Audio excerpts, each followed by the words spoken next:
सूबेदार को, अपने पार्टी के टॉप लीडर को कहता है कि मेरी जनता ने संघर्ष करके यहाँ का सफर तो तय कर दिया, मंत्री का सफर तुम तय करा दो, तुम कुछ भी करना हम तुम्हारे साथ हैं। फिर इनका वो साथ छोड़ देता है, जिसका उदाहरण आपके सामने 35 साल से चली आ रही हाईकोर्ट की बेंच उदाहरण है कि सभी राजनीतिक दल के लोगों ने इस पर झूठ बोला है। लेकिन ओम प्रकाश राजभर जी से आज एक ही बात कहूंगा कि उन्होंने तो झूठ बोला होगा, लेकिन तुम करके दिखा देना, ये पश्चिम उत्तर प्रदेश की जनता तुमको गोद ले लेगी।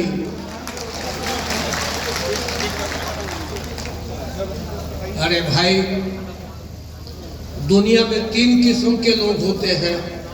एक इतिहास पढ़ता है, दूसरा इतिहास पढ़ाता है और तीसरा इतिहास बनाता है। इतिहास पढ़ने और पढ़ाने वालों को बहुत दिक्कत का सामना नहीं, लेकिन इतिहास बनाने वाले को अपनी बहुत इच्छाओं की मृत्यु करनी होती है।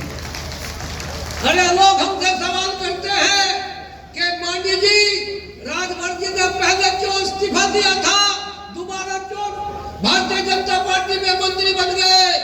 हमने कहा तुमने सवाल अकेले से किया है, लेकिन जवाब जनता के बीच में दूंगा, जो जनता सुन रही। अरे जब दुनिया के अंदर दुराचार, अनाचार, अत्याचार, पापाचार, भ्रष्टाचार बढ़ा था, तो भगवान राम और भगवान कृष्ण को भी मानव के रूप में भारत माता की भूमि में जन्म लेने की आवश्यकता पड़ी थी।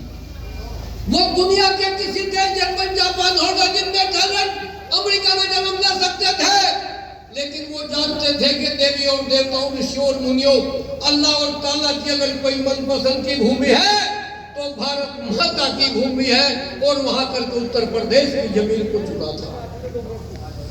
आज ओम प्रकाश राजभर जी ने जो भारतीय जनता पार्टी के साथ जाने का निर्णय लिया है, वो समझ चुके हैं कि इस देश की जनता के विश्वास को देश में मोदी और प्रदेश में योगी कायम कर सकता है।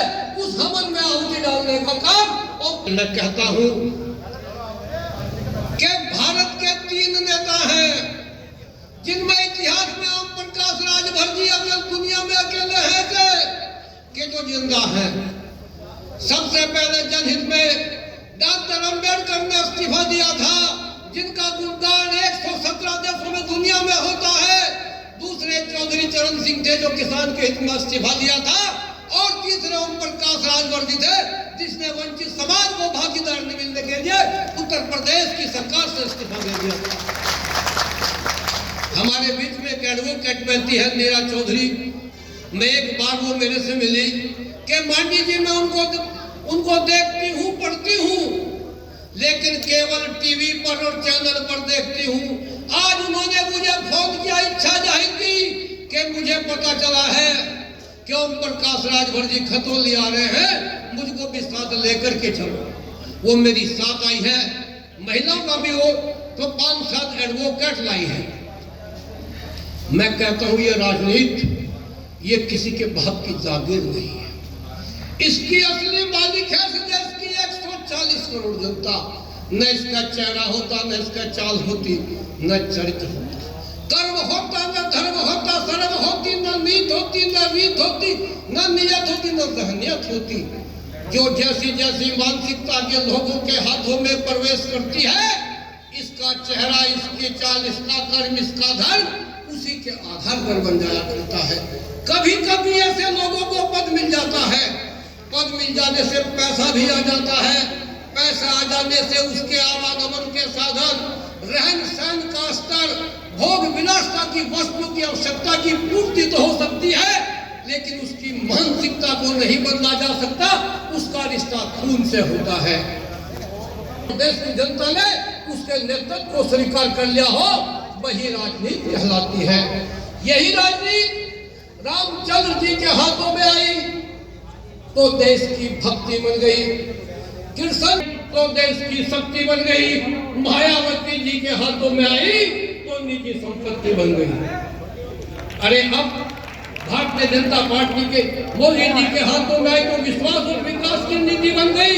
वो दिन दूर नहीं है, इस मीटिंग को लेकर डर लग रहा है कि सुबह में भारतीय समाज पार्टी के राष्ट्रीय अध्यक्ष ओम प्रकाश राजभर और प्रेमचंद प्रजापति के हाथों में धीरे धीरे 27 में यह सत्ता जा सकती है। अगर ये सत्ता उनके हाथों में चली गई तो भले ही मंत्री जी सत्ता में हो सकता है बुरा मान जा, शराब बंद करवाने का काम भी करेंगे, गरीब अमीर की शिक्षा भी ये करेंगे, महिला के सम्मान की बात भी करेंगे और ये नीति बन जाएगी माननीय ओम प्रकाश राजभर जी की, माननीय प्रेमचंद जी की, और वंचित समाज जो आज तक राजनीति से वंचित रहा है उसको दिलाने का काम प्रजापति प्रेमचंद जी ओम प्रकाश राजभर जी करेंगे। जय हिंद, जय भारत, जय प्रजापति समाज, जय हिंद। बहुत बहुत धन्यवाद जी। और इस कड़ी को आगे बढ़ाते हुए अब मैं खतौली विधानसभा प्रत्याशी इस सम्मेलन के आयोजक